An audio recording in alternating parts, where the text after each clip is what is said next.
there was no evidence to show that they'd made any inquiries about the alibi, and the evidence given at court, the judge said, well, he may have left the hotel and come back. Now, he clearly had been drinking quite heavily, as evidenced by the evidence given by the receptionist, and she said, he wasn't in a good state. Now, how he could have got out of the hotel without being seen, and then committed this murder, travelled back in that state, and without nobody seeing him going out or coming back.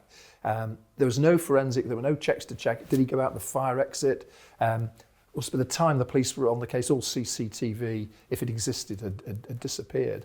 So there's no forensic, there was evidence, it was accepted that he had been in the hotel, but he must have somehow got out from the third floor of this. It's a lot of theory, isn't it? Oh, yeah. Now, the actual...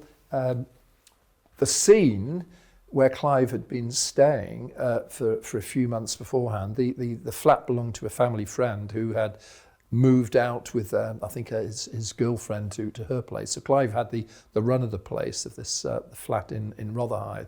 But there was no forensic evidence taken or any samples that I'm aware of to show how Clive had been sitting on him, laid on him in some way. Now, one of the basics is you would get sort of forensic, because under the principles of transfer of fibres, for example. So if you throw me on the floor and lay on top of me and try and smother me or whatever, there'll be some fibre exchange from your clothes, mine, etc.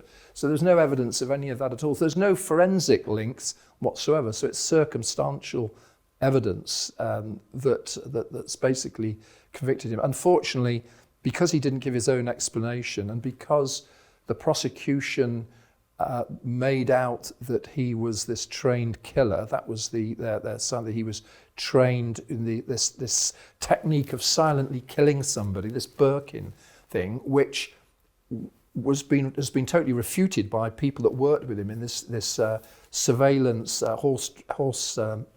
horse unit that he was in. So the whole thing is dreadful, and it would be quite farcical if it wasn't for the fact that Clive has spent 36 Christmases in a British prison with, the only way out is either in a box or he goes to the Court of Appeal and the case gets quashed.